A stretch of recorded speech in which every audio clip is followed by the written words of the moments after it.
welcome to the Intriguing Beings podcast with me, Roo Chater. Episode 6 with Sensi Graves. I'm back. Very sorry for my absence for a little while. As ever, best laid plans go completely haywire. I think in the last intro I was explaining I was off to Ireland for 6 weeks, camping in the van, and I'd have loads of time sitting around just putting podcasts together that I've already recorded.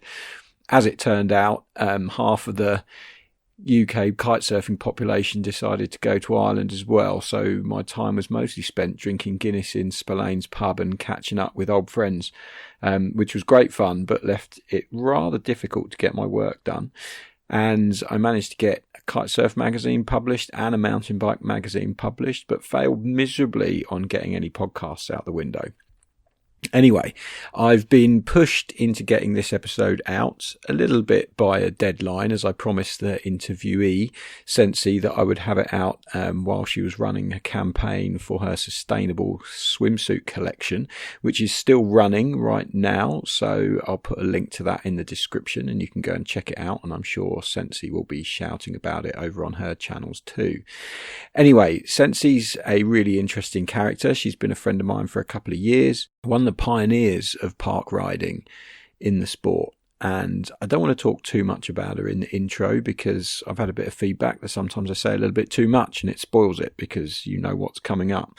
So she's an interesting character. She's a businesswoman, entrepreneur. We talk a lot about that and a little bit about her history within the sport, and also have some interesting conversations about how women are portrayed within the sport of kiteboarding, which obviously with the whole bikini question and Sensi running a swimsuit company, I couldn't help but get involved in discussing with her.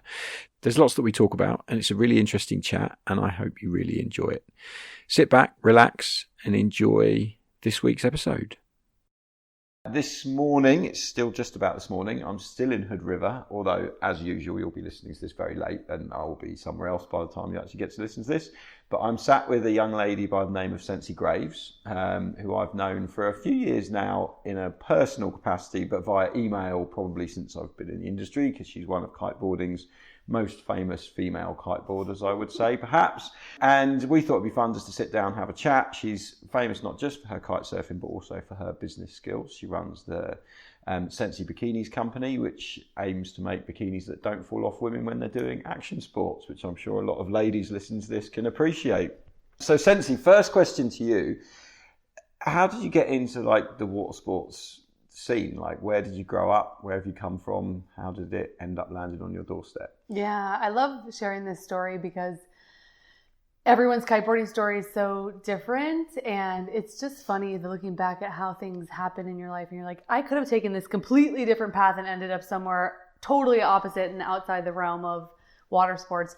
But I actually grew up in Northern California. Okay. So semi-close to where we are now in Hood River, although the U.S. is a giant country and it's still 12 hours to where I grew up. But it's a similar climate, similar flora and fauna, and that's why I landed in Hood River. And were you on the coast down there or not? It's an hour inland, so not really. Okay, I'm in the Redwoods. I grew up in a really tiny town. We had 300 people in my town. Oh, wow. Yeah. I had a class of, my graduating class was 7. No way. Yeah. I know. And so my joke is always valedictorian. Like I was valedictorian of the class, but like, you know, it was one of 7. People, so good. But I had 3 brothers. I have 3 brothers, and we were always super athletic, competitive. We're all within 5 years.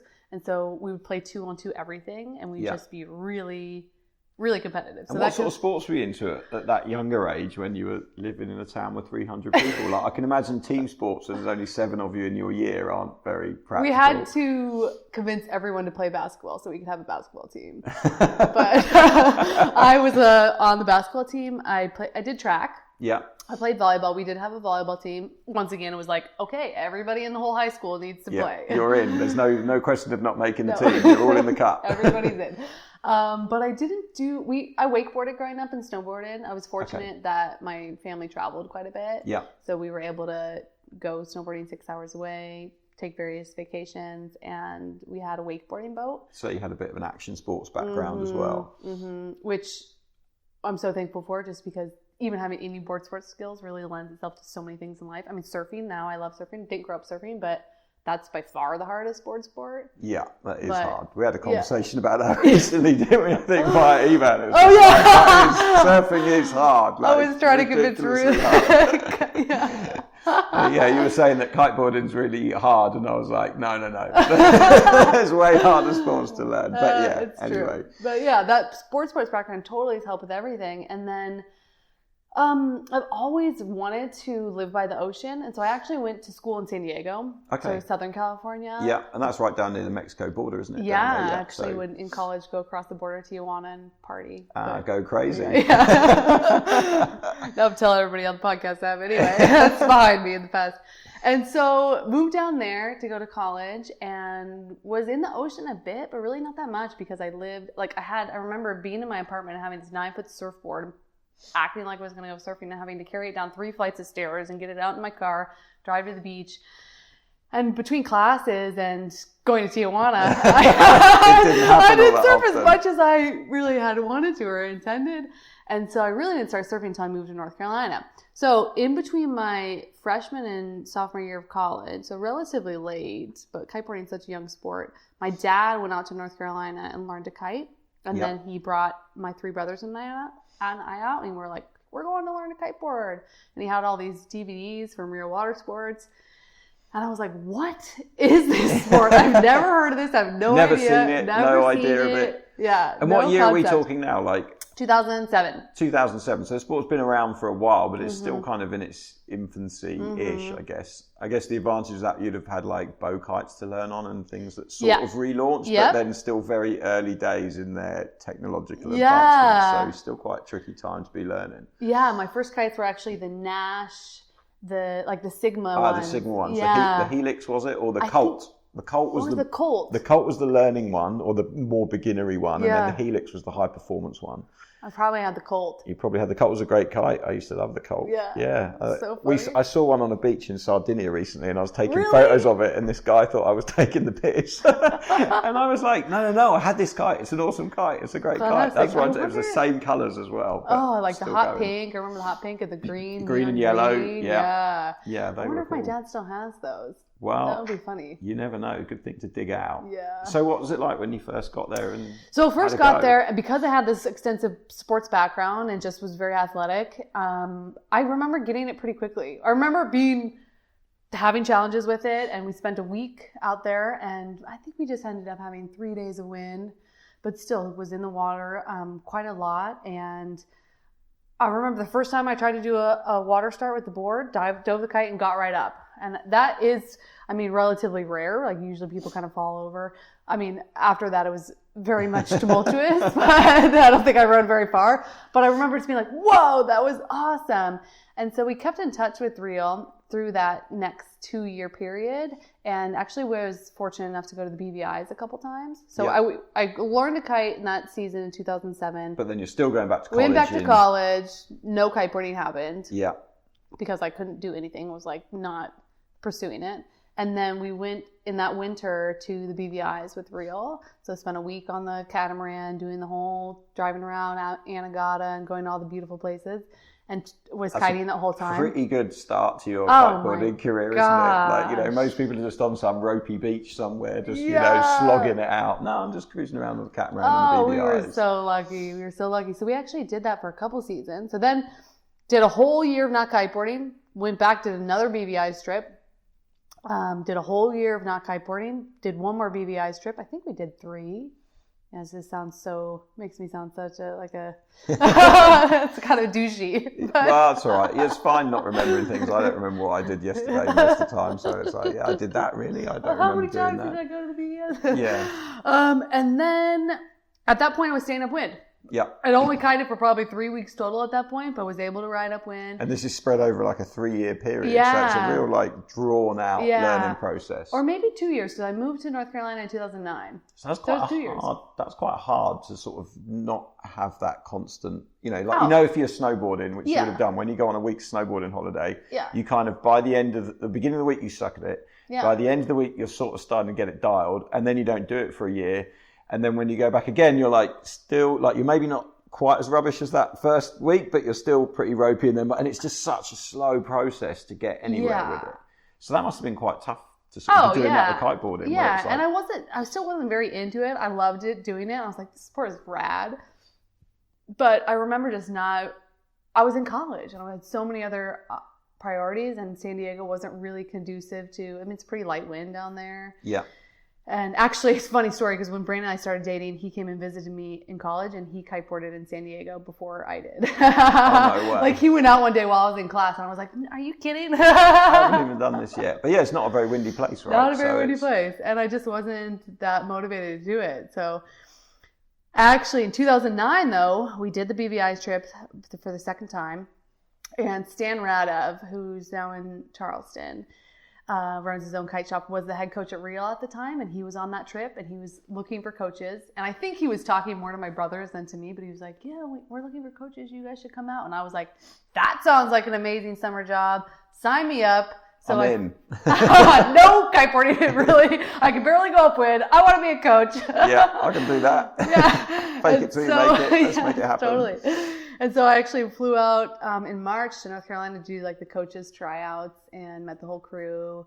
And then they hired my older brother and I, and we moved out, drove across the entire U.S. out of college once we finished the season, and went to North Carolina in June, and then spent the whole season out there. And from that point on, it was really kiteboarding every single day, dreaming kiteboarding, like totally immersed in the scene. Started riding boots because that's what people were doing out there. And just very much like, whoa, this sport is awesome. Met Brandon at that time as well, my boyfriend, Brandon Scheid. And yeah, went back, graduated from college, and then moved back out to North Carolina. And so from that point, that was it. That has shaped my entire 10 years since. And how did your brothers get on when they were learning? You said you guys were really competitive growing up. So was there like a fierce, like, who's better than who, or was it not so much with the kiteboarding thing? I don't remember being it so much that way. Now I'm the best of the four of us. So you're like, well, I'm better than all of you, so it doesn't really matter. And my older brother, who had come to coach with me, is pretty good, but he doesn't kite that much. He actually lives in Hood River as well. Okay.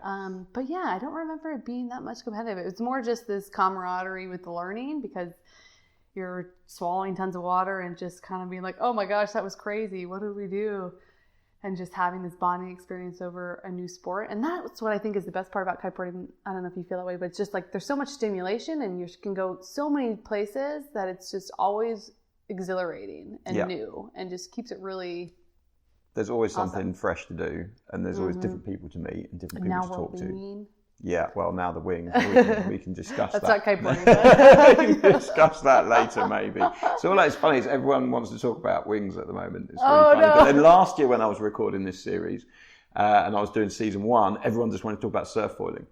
And so it was like you'd be chatting to his kiteboarders, oh no, I want to talk about surfboarding. Surfboarding is where it's at. And then now like the wings coming in. But so that you're living and working in North Carolina, and you're at Real and totally immersed in the scene, and then all of a sudden you're exploding on magazine pages. How was that transition? At what point did you sort of get into that? And I guess for people listening, you've always been I guess affiliated with the whole boot scene and riding kickers and sliders and doing that side of the sport. So where's that transition come from, being someone who can just about stay upwind, gets a coaching job at Real, and then is suddenly here? Like, that seems like a strange path to go down. Yeah, and that I started kiteboarding, like I said, relatively late. Learned when I was 20 years old.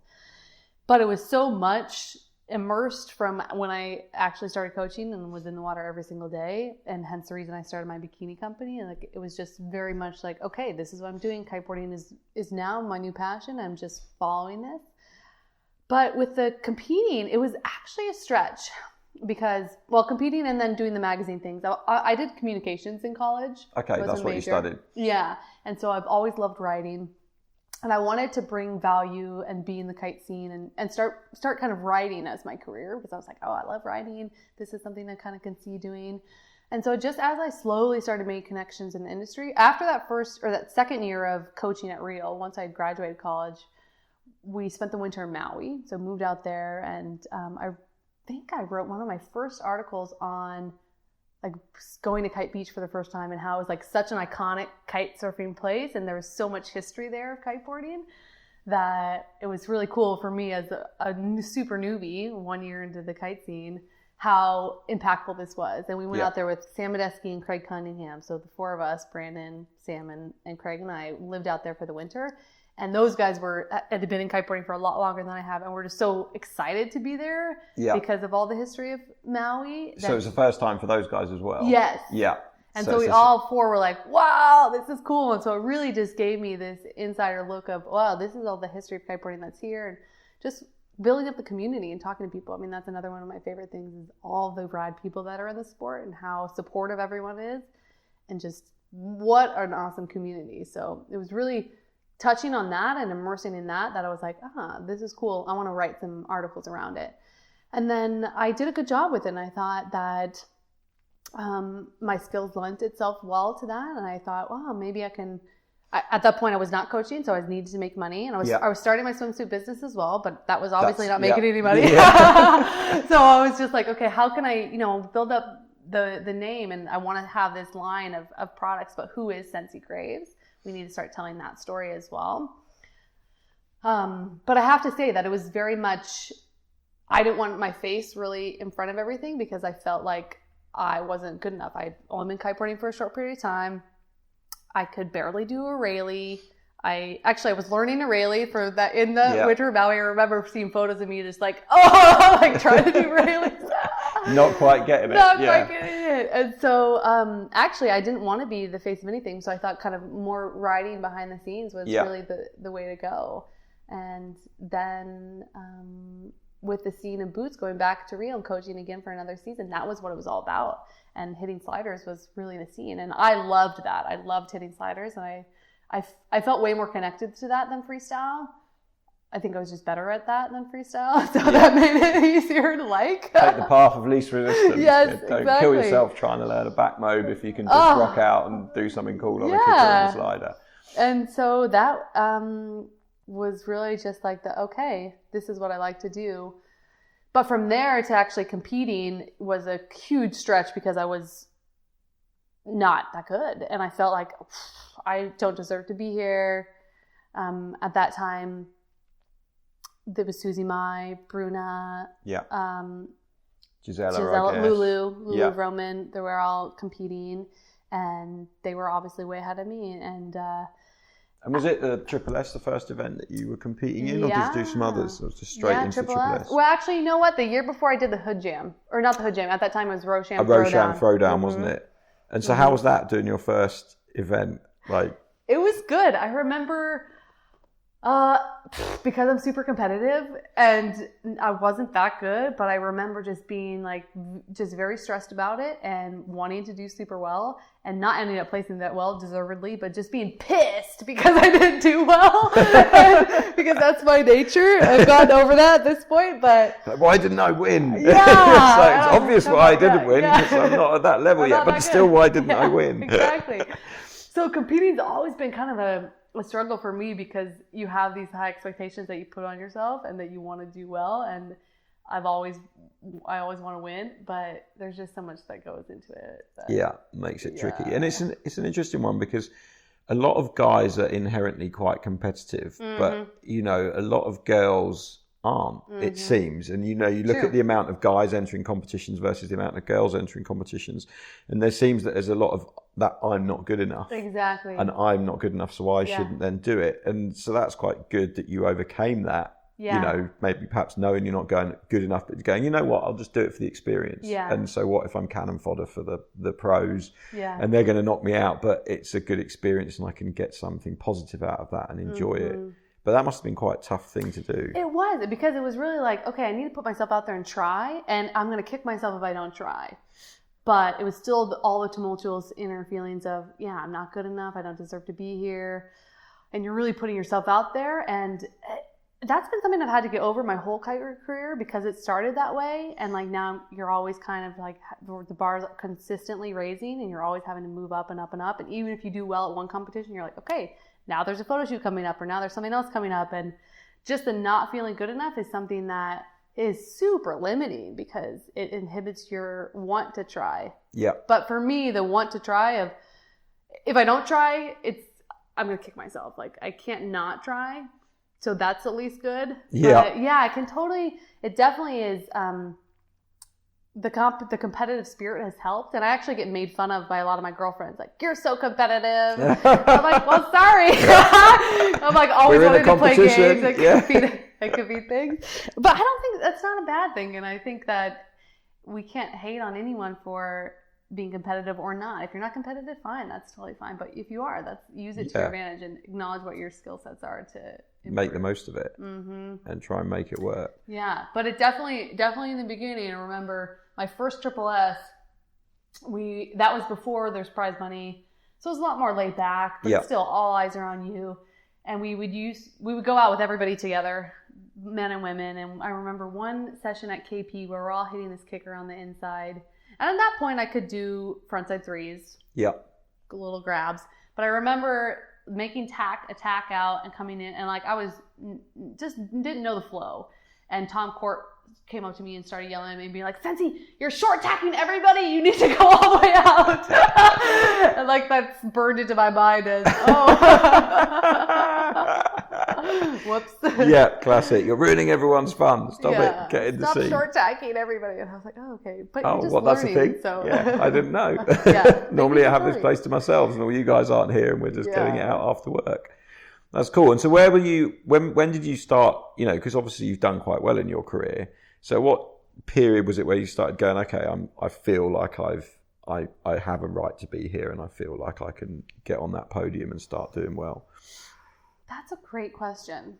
I'm not sure. I can't pinpoint the exact time that happened. I think it's a constant evolution. And I've felt that way in my business as well. I mean, it's a constant having to, and I try and teach this a lot through kind of just my personal social and just stuff that I've learned over the years, because I feel like it's helpful for everybody, that amount of self-belief you always need to be building up, because it opens up so many doors to trying things. And I think that's something that we all deal with, is you don't always have self-confidence in what you're doing. If you're lucky, maybe you're born with a lot of natural confidence. But I think that comparison and social media is a big thing, and that doing something you've never done before, oftentimes we feel kind of this imposter syndrome or this just, I'm not good enough. And so I think it's a constant thing that we're always having to work on. And like I said, in my business, I have to do that same thing, because this is a path, a trajectory. There's no finish line really, or like at what point am I successful? Quotes, I did quotes there for the podcasters. Yeah. And well, it's like, how do you measure success? Yeah, that's another point. Do you measure success by the amount of bikinis you've sold, or by the amount of fun you're having doing it, or by, how many staff you're employing, or, it's just, that's a real, I think people have a very different idea of the measure of success. I think there was a good book I read a little while ago, and it was like, you shouldn't measure your success by the size of your company or how big you've gotten. It should just be whether you and the people in it are enjoying yourselves. Exactly. And that's something totally I've learned, because if you put any extrinsic parameter on how you value yourself or what confidence or how successful you feel, you're not going to have a great day, because all these things happen to you in kiteboarding and in business where you can't control them. And you can only respond internally. And so having, that's, okay, am I still enjoying this? Am I having a good time? If not, let me evaluate if I want to continue doing this, or what I can do to change to have a good time. And that can be as easy as saying, okay, I'm going to work on another trick because this one's frustrating me, or I'm just going to focus on something else in my business. But it's all about enjoying the process, because that's what we have, right? Like otherwise there's not much point to it. And I guess, we're getting a bit off track now. We will get back on track at some point. But, talking about the confidence thing, we've grown up in an era where social media has become huge, and you obviously have to use it to promote yourself and promote your business and kiteboard and stuff like that. And I think that can be a massive confidence driller for people, and especially women. I don't think guys get it so much, because, we're not really that as focused on how we look or how we're perceived. Maybe some guys are, but I think women, definitely that's a real factor for them. Has that been, as that's grown, has that been difficult to kind of manage? Definitely. And certainly with the bikini company, because you're projecting this image where it's very much a sex sells marketplace. And a lot of the bikini companies out there just show these really idealistic body types, buxom women, and just very specific body types, which look amazing, great, but it definitely causes all this comparison. And so in my company, it's really been a struggle to show. We want to show all different types of bodies, inclusivity with our marketing, and just show that it's okay, because it's not everyone, it's in fact a very small percentage that has this body type. And so instead of having something which is not aspirational, usually it's more comparative based or inducing, we want to just show really what the true landscape of women's bodies look like and how it's just empowering to put yourself out there and try. And so that's the driving factor behind a lot of the marketing in the bikini company, is just what is confidence building for my customer, what's going to be empowering. And to me, that's showing people doing things and putting themselves out there and really being active and being in the outdoors, because that's the lifestyle that I like to promote. And that's the lifestyle that I think is impactful for your soul and for how your body feels and looks, because you're being active. Yeah. I mean, I guess it's almost sort of part and parcel with kiteboarding, which is probably why we'll get onto this in a second. When you even set up the business, is that, I remember coming from the UK, no one wears a bikini because it's freezing cold, right? So you're always in a wetsuit. So you're down the beach, and back in the day, there weren't many girls kiting, but now there's absolutely loads of girls kiting. It's fantastic, but everyone's in a wetsuit. So it doesn't have that sort of stigma of, oh, I'm wearing a bikini. But then we spend a lot of time in Cabarete, and we spend months there, and it's kind of so hot that, you don't really want to be wearing a wetsuit or anything. And so everyone's wearing a bikini, and then that, has issues for people who've got different body types. And if, the kiteboarders are promoting it, the magazines are promoting this one particular image, and that's a really negative impact for women involved in the sport. And so I think it's something that,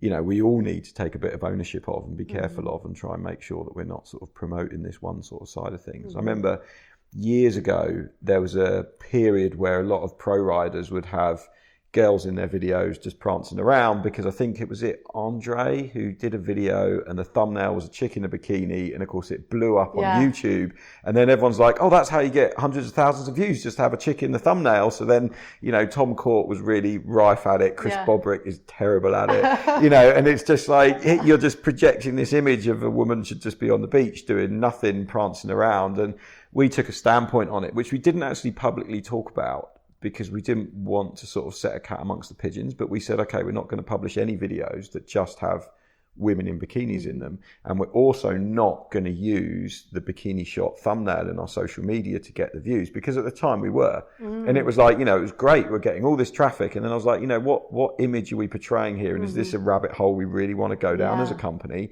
Because for us as a magazine, it's totally inclusive. We're not aiming it at like the pro riders or anyone, we're aiming it at everyone. So we took this standpoint, we had lots of discussions about it, and I wanted to shout about it, and Mary was a bit like, no, I don't think you should say anything, I think you just quietly do it. And if riders continue, then just say, look, this is why we're not publishing your videos. So we did that, and it was a really positive change at the time, and I feel quite proud that we did it, but it was a hard thing to do. But now I look, and there's only a handful of riders that are using women in that way now.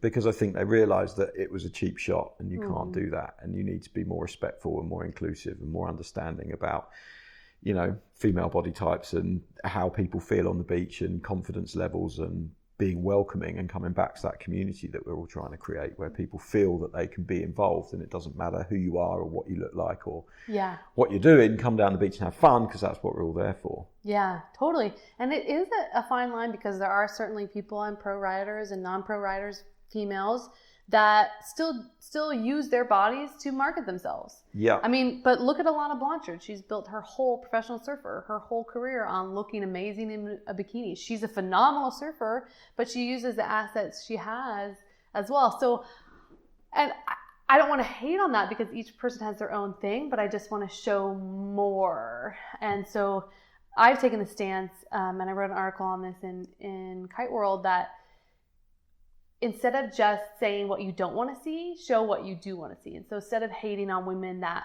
perhaps are showing a lot of booty in their videos, or doing what to get the clicks, if that's how you feel, don't hate on that, but just show rather and promote the women that are doing it the way that you do like. So instead of hating on the negativity, is to uplift the positive things that you like to see. But yeah, there definitely is an argument for, well, she's doing great and she's built her career on that, so why can't I?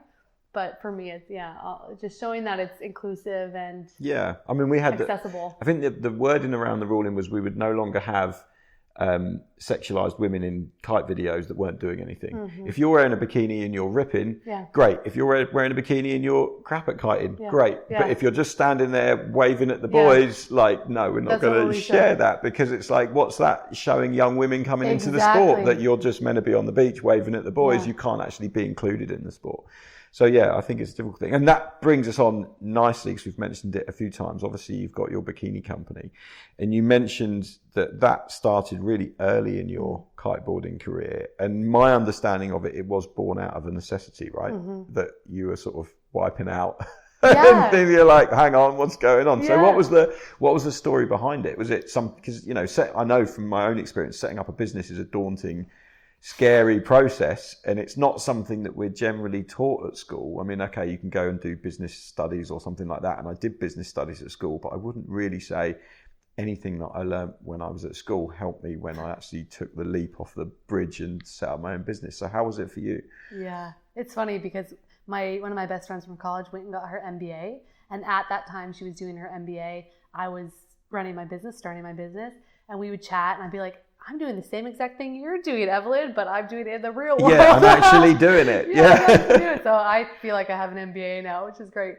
But I launched the company out of necessity, as you said. And I've always wanted to do something entrepreneurial.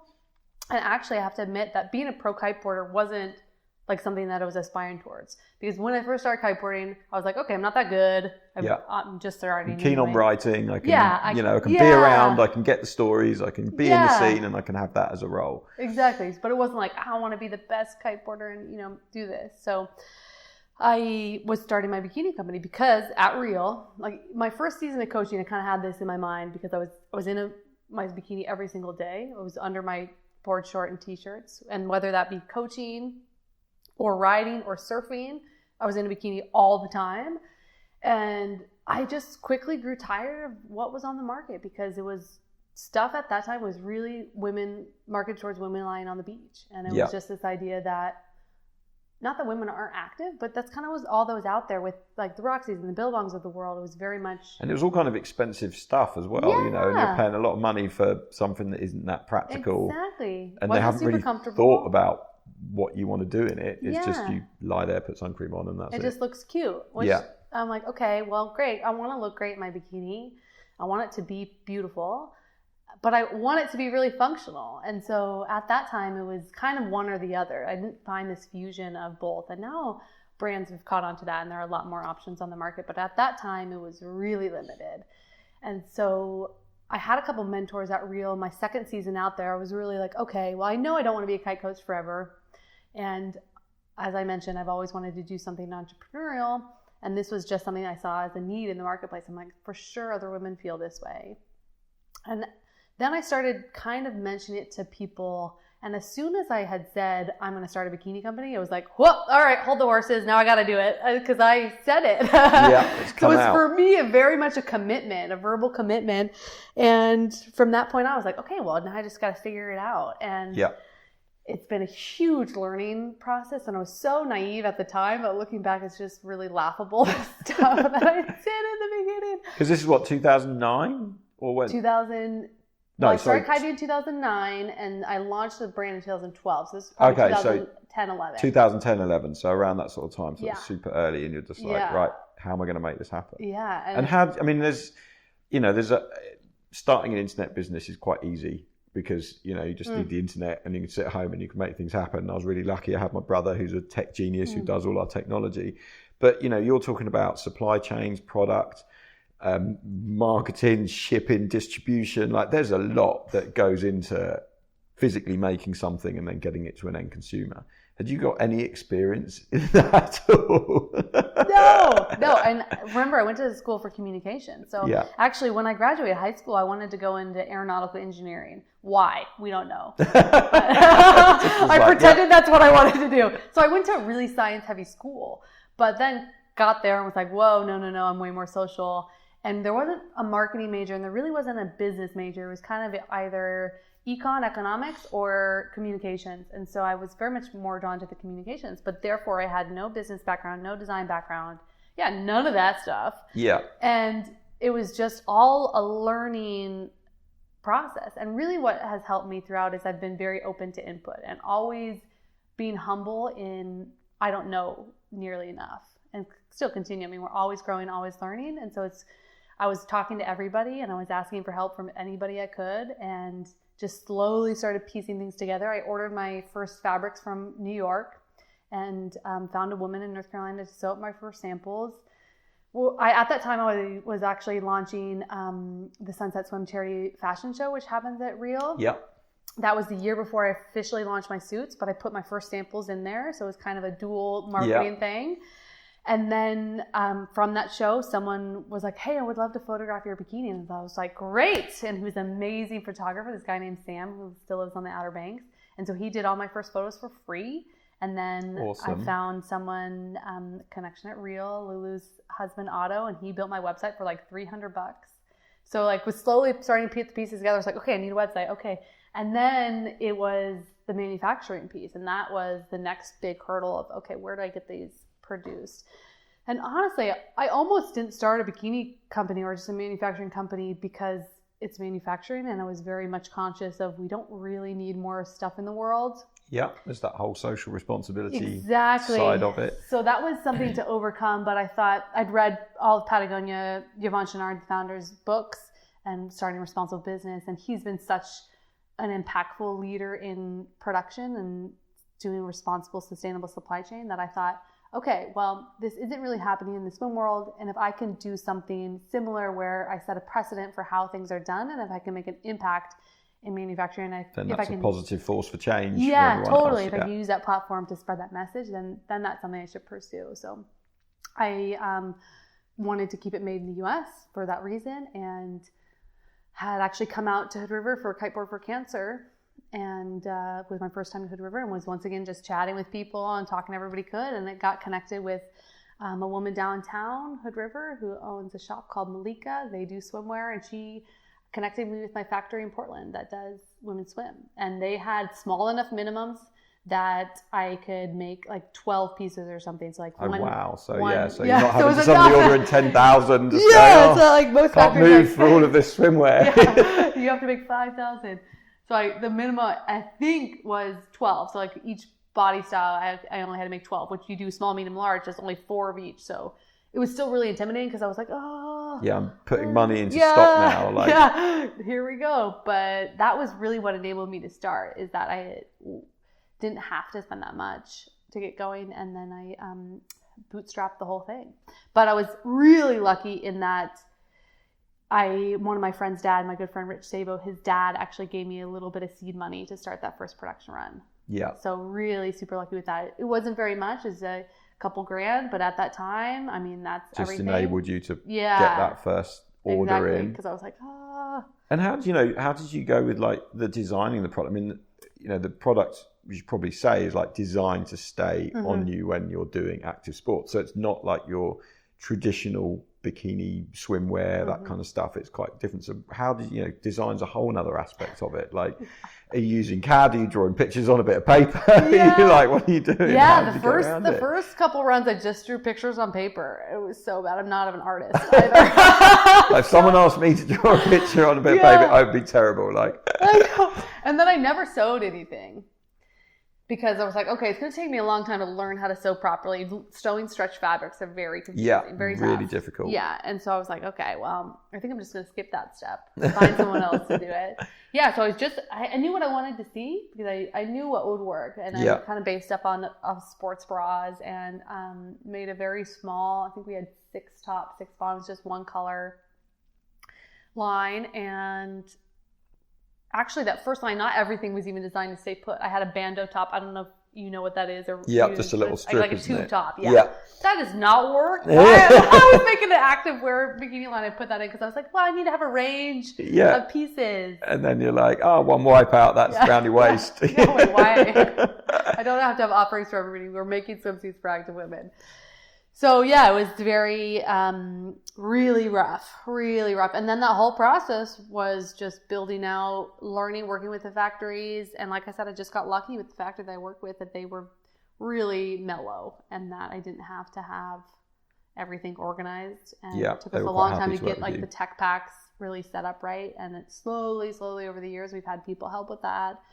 And actually later today, I'm doing a fit session with a woman that helped launch Victoria's Secret Swim. And so she's an expert in fit. So she's actually redoing all of my current tech packs because we're moving factories. So bringing in some more big guns and just figuring out what we need to do to make it successful and how best to move forward. And do you remember the first person that bought one of your bikinis? Oh, no. What? I know. You got to remember terrible. The first person that was like, yeah, we're in. I don't remember. I do remember when I launched my website when we were in Maui. Yeah. Because we kind of went back and forth to Maui for a couple of years, and it wasn't very quickly, but it was like the day after I launched, I sold one, and I was like, I sold one! Yeah, it's happened. Quick, get down the pub. And then I would go to the Haiku post office. I'd put a little heart sticker on the bikini, and I'd ship it off to the person. And then we moved back to North Carolina, and I remember traveling and having all my kite bags full of the first production run of bikinis. Because I guess, that's a difficult thing. Like we used to have T-shirts that we sold through the magazine. So it was just like, okay, we order a bunch of stock, sits in Alex's bedroom on his shelf, and then he would post it up and package it off. But then when we started to want to travel a little bit more, it was like, well, we're going to Cabarete. They don't have a postal service. We're not going to be able to ship T-shirts. So what did we do? So in effect, we just closed the shop while we went, because it's like, well, we can't. And that's not what our core focus of our business was. But I guess for you, you're traveling, but you've still got to fulfill orders and do things like that. So like you say, in the early days, you're just carrying stock around so you can post it whenever someone buys something. That must have been fun. Yeah, and very quickly I was like, okay, it's very obvious what the first hire I need to make. It's not the first hire because I didn't have but like the things I need to make this business scalable. I want to keep traveling. And at that time, I was just kind of starting going to Brazil for the first time, just starting to really kiteboard a lot more.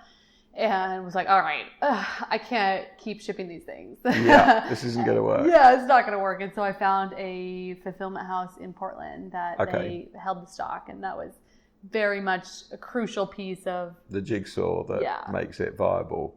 So that's great. So you're getting everything manufactured in the US and then shipped from just around the corner from the factory as well. So that means you haven't got much, you're not shipping stuff in from China and then shipping it back out, and you're trying to keep it really local and sustainable. And actually, I don't know when this will be going live, but we're launching a Indigogo on September 23rd because we're doing 100% recycled materials for 2020 and moving forward. So all the bikinis will be made from recycled plastic bottles and reclaimed fishing nets, which, if you look at the data, are two of the biggest plastic pollutants in the oceans. Like, fishing nets are just crazy. It's nuts. The fishing net problem is really big. So I finally have been like, okay, we can no longer use virgin materials. It just doesn't make any sense. And so we're recommitting to an increased level of sustainability and transparency moving forward. And then my ultimate goal is to create a take-back program with the old bikinis. So we can take those back and partner with someone that will make them into thread again. Yeah, and repurpose it. It's really trying to close the loop on that.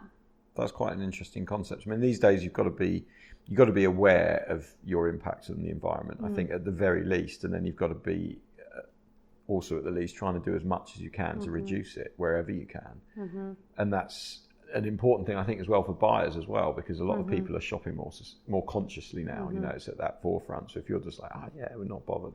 So it's good. I didn't know you had them all made in Portland locally, and still with the same people that made those initial batch. Yeah, well, actually, now we have, a couple years ago we transitioned to half and half in LA and then half in Portland. But now we're moving to a new factory in Salem, Oregon, so about an hour south of Portland, because my girls in Portland are closing down. They don't want to sew anymore. They've been doing it for so long, and it's a very small shop.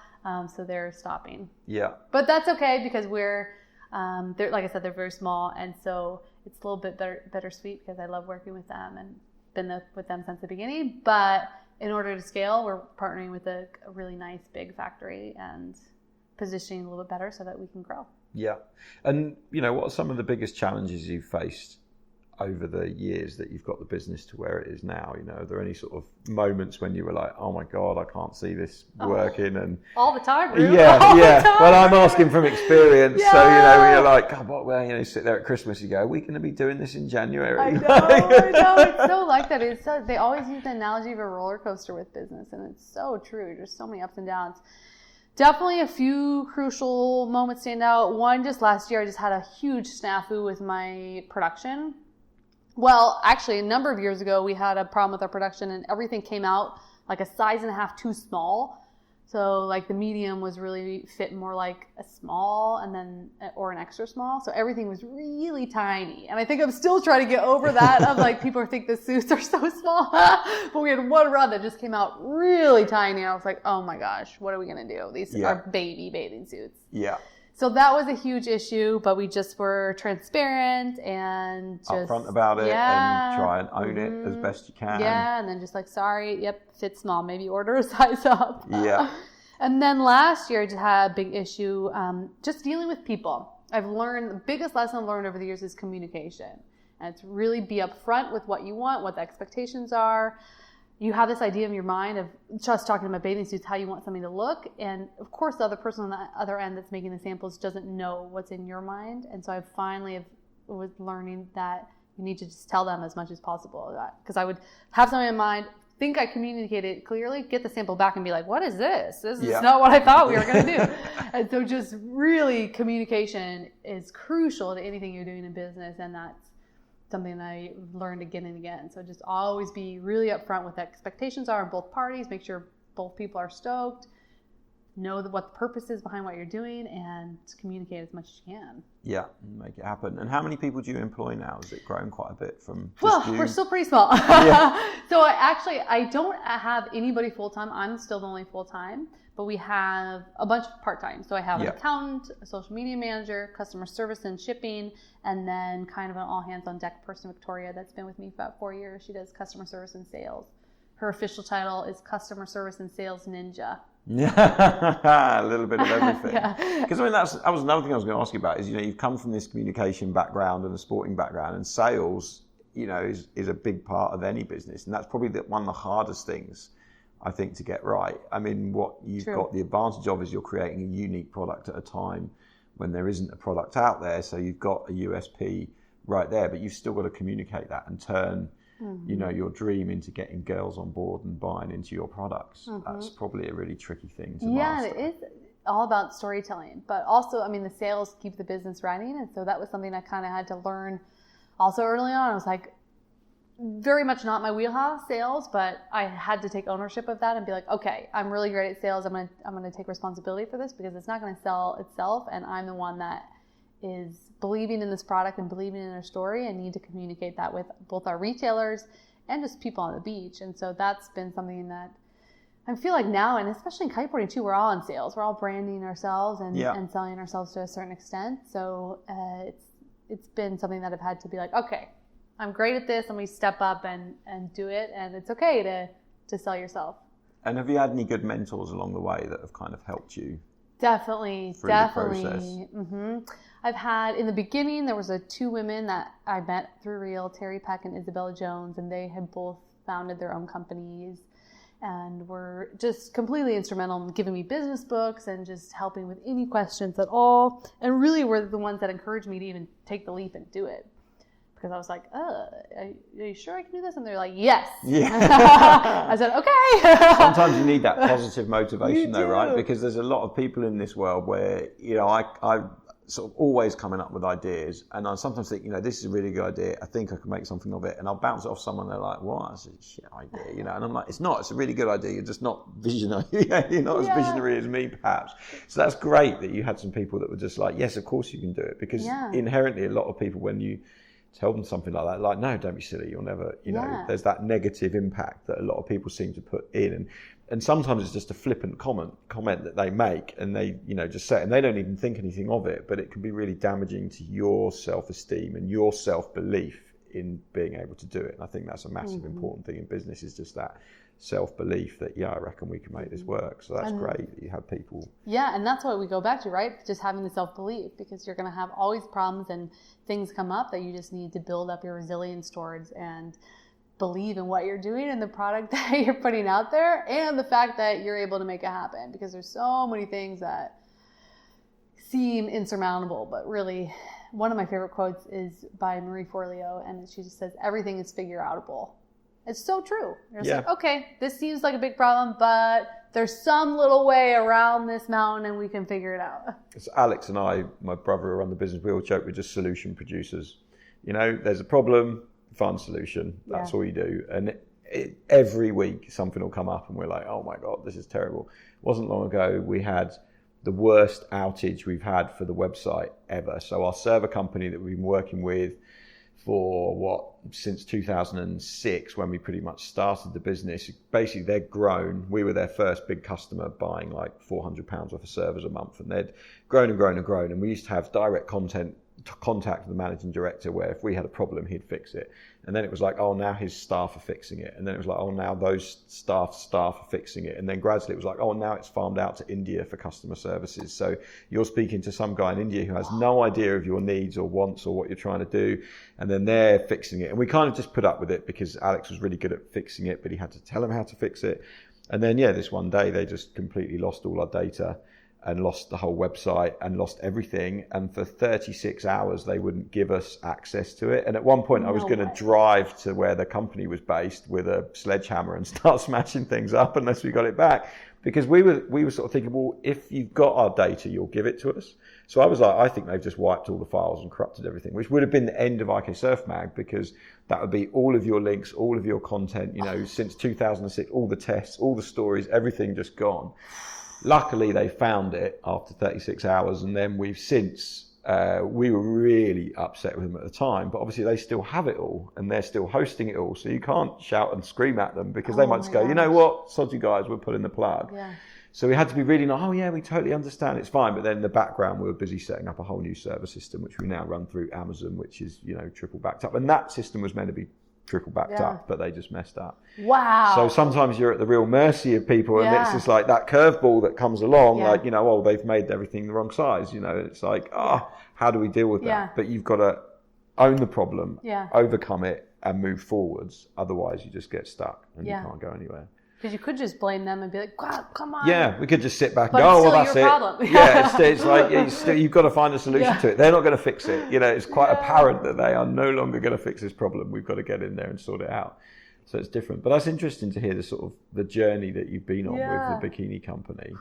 And then at the same time, how was it managing your professional career? Because, you're starting to do competitions, but then all of a sudden you're, one of the most popular female kiteboarders in the world for and one of the most well known, and you've podiumed at heaps of events and done really well and really led the way for women in wake style riding. Probably you and Colleen have done immeasurable amounts of good for that side of the sport. So. And that's definitely where my passion has been. I love kiteboarding, and so when I was launching my business and not really thinking, pro kiteboarding is the route that I'm going down, but just was kiteboarding so much and kept pursuing it. And at that time there weren't that many women doing wake style riding, and so it was, I don't want to say it was easy to start competing, because it wasn't, but it was very much okay if you're willing to try and work on it, and which I was, because that was what I was passionate about. So living in North Carolina, I was just riding the sliders a lot. I was like, okay, well, I should try and compete, because I'm kind of going to once again kick myself if I don't. And you're competitive. Yeah, competitive. So I am good enough to be there and be competing. And actually the first Triple S that I got in it wasn't they let everybody in. They had the wild card, so I submitted a wild card. Colleen actually won that wild card that year, so that was the first year. We both got in the same year. And I don't remember who else was in the women's field at that time, but Claire Lutz, Paula Rosales, and I had all put in wildcard videos, and we were all there at the event. And same thing for the men. There were a couple men that were there that they let, I think Craig Cunningham won the wild card, and then they ended up letting, or maybe he was one of the ones that, anyway, they let in a bunch of us. Because like, okay, these riders are here. Yeah, it's Let's open. just make it happen. Yeah, and so then I was like, okay, well, I started competing on it, and I can't remember what I did that year, but I think I got on the podium. I think maybe third in sliders. And anyway, it was just like, okay, yeah, well, I am good enough to be here, and now I want to do well, so I want to put in more effort to working on tricks and competing, and Colleen and I were traveling together and both pushing each other, and so it was kind of like happened a bit naturally in that this was an opportunity that I saw and that I took advantage of and pushed the sport how I wanted to see it.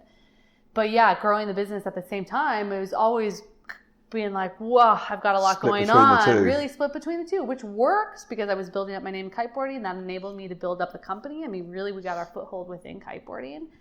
And so that was totally crucial. But hard. Also hard. Yeah. Also hard. And I think that sometimes I would think that, oh, if I were focusing on one or the other, I would do better. And that would be kind of a limiting belief that I would have. I'd be like, oh, well, if I wasn't competing, I could focus all my energy on building the business. Or if I didn't have this business, I could just be a pro competing rider. And I'll be right and I would be winning everything. Yeah. You never know. So that was something that I had to really think, well, no, it's my priority and it's my choice and I want to do both. So why can't I do both? Yeah. And just because it's unusual and something that is hard and takes time, if I can manage my time well and have the priorities where you're being effective, they kind of say the same thing when women have children and they are running their own businesses. I've heard a lot of women's podcasts about this where they're just like, you get really effective with your time and you really eliminate what is going to move the needle and what's not. Anything that is extracurricular that is wasting time is gone. Yeah. So sometimes happen. I akin it to that, to where you're just having to be really focused both on the water and in the business. And when I'm going out in session, I'm like, okay, well, I'm going to use this time and I want to try and work on this thing. And as the kiteboarding has in Wakestyle gotten prize money and we've been doing our formats, you had to be more strategic with your riding in order to place. And so that's kind of been natural progression of, okay, now I need to be strategic in my time in the water. But then stuff happens and you're not landing what you want to land or what the game plan is in your head. And then you're like, okay, I need to do something else because it has to be fun. If it's not fun. Yeah, once it turns into a job and just training and beating yourself up, and then you're just like, yeah, hang on a minute. We all got into this because we enjoy it and we're passionate about it and we love it. And it's easy. It's really easy to forget that sometimes. Yeah. And just get bogged down with it. It certainly is a job. And then they kind of like, oh yeah, pro kiteboarding is amazing, super fun, but much so where you're sitting 8 hours in an office, if you're sitting for 8 hours in your wetsuit during a competition or on a photo shoot, that can feel equally as exhausting. And I'm like, okay, now this is a job. Yeah, for sure. And I think there's, the whole running the business and keeping up the pro kiteboarding career, I often think all the things that we get involved with and the projects we turn our hand to, and then you sort of look at some of the riders and you're like, man, you're just getting paid just to go kiting. Like, do you realize how lucky you are just because you're obviously making enough money through sponsorship deals or helpful parents or whatever, but you're just getting paid to go kiteboarding. Like, at some point that bubble's going to burst and you're going to be like, oh, damn, there's a lot more to do. So I can appreciate how having to run the business and split the time between that, but equally then sometimes feeling that, what if I was just doing one or just doing the other, would it be better? If we were just focusing on this, if we were just focusing on that, we'll be able to achieve a lot more. But I think when you were talking about yourself and Colleen, when you were riding together at that time, I think, kudos, you did an immeasurable amount for women's kiteboarding, because the videos that you brought out of Brazil and stuff like that were, totally inspiring. And I remember, can't remember what year it was, but I remember seeing like a Triple S video of the top 3 girls riding, and I was like, it literally made me sit up on my computer and go, holy shit, they're shredding. Like, it's not just, and here are the girls hitting the kickers and the sliders and they're kind of, doing okay and it's pretty basic. It was like, they are looking legitimately on it. And I think you girls did a lot for raising that level of female kiteboarding in that sport. And now you look at it, it's insane what's going on. It's like, insane. Absolutely insane. Yeah, has just completely gone through the roof, which is so awesome because, for a long time, we really had to prove ourselves too with riding with the boys, and kind of Susie and Lulu and the women before us did a great job of pioneering that category. But then it really kind of fell to us to really build it up and say, okay, we're just as good as the boys, or we should be acknowledged as, no, we can't do the same tricks you guys can do, but we're coming from way behind here. Yeah. And coming from not having anyone really kind of pushing it to that next level. So give us a little bit of time. And I think we've proved that now.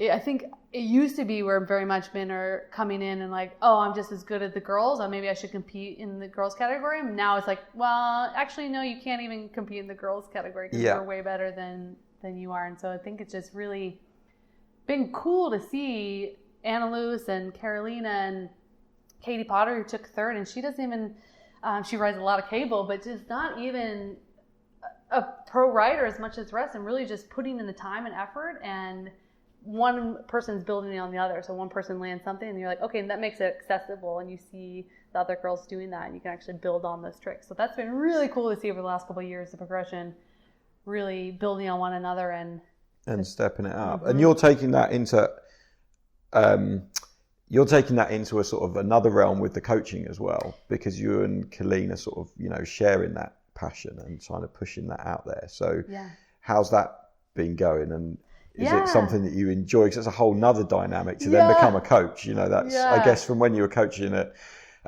Real, you've got the skills and the personal skills of teaching and stuff like that. But then, I'm a pro kiteboarder, I'm a coach, and I'm running my business. There's like a lot of hats going on at the moment. So we actually started another business, Colleen and I, for running our women's kite camps. And the purpose of starting it was we had both done women's kite camps before. We'd obviously both been kite coaches before, and we both enjoyed that dynamic. And we really saw that there wasn't so much an intermediate community of women's kiteboarding. It was like, okay, there's tons of resources for beginners and getting into kiteboarding, but then kind of building up your community and building off of one another. And just as I said with the women in park riding, you see someone do it and makes it accessible to you. We really wanted to create that same thing with boosting and jumping in kind of the intermediate kiteboarding arena of let's get women together, show one another doing awesome things. And it's really an empowering community. We just find that women kiting together, it's a lot less ego than when men are involved, and a lot less bravado and more just like, oh, wow, you're awesome. No, you're awesome. Oh, you can do it. And just really uplifting. And so we don't say that co-ed camps are bad or that we shouldn't, because we might do co-ed camps eventually, but we just find the camaraderie of the all women's to be really awesome. And so we wanted to share our knowledge and share our confidence building techniques and self-belief techniques. Things that you've learned over the years of how to deal with all of these pressures.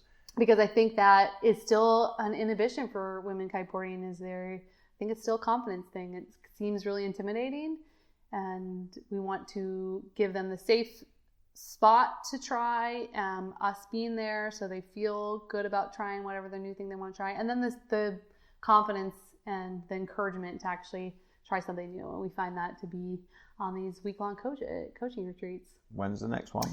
In October 12th through 19th in Dakla. Good plug. Sensi, I know you've got to get on because you've got some bikini fittings, so I'm going to wrap things up there. But I highly recommend any female riders listening check out Sensi and Colleen's camps, because they look like awesome fun, and I know both ladies are very talented riders and coaches, and I'm sure you'd learn a lot. Sensi, thank you very much indeed. That was awesome. Yeah, that was super fun. There we have it. Episode 6 in the bag. I really enjoyed that chat with Sensi. It was quite entertaining to sit down in Hood River and chat to her. And what I really liked was her discussing the business aspect of things as well, because that's obviously something that's close to my own heart, running my own business. Hopefully it gave you some inspiration and ideas as well. Anyway, I'll be back this time next week. Honestly, I promise. I'm not just going to come back next week with some sorry excuse in 10 weeks' time as to why I was delayed again. But I've got the podcast almost ready to go. I just have to push the button to share it. I'm going to let this one breathe for a little while first, rather than publish 2 on the same day. Anyway, you've been listening to me, Roo Chater, and the Intriguing Beings podcast. Have a fantastic week.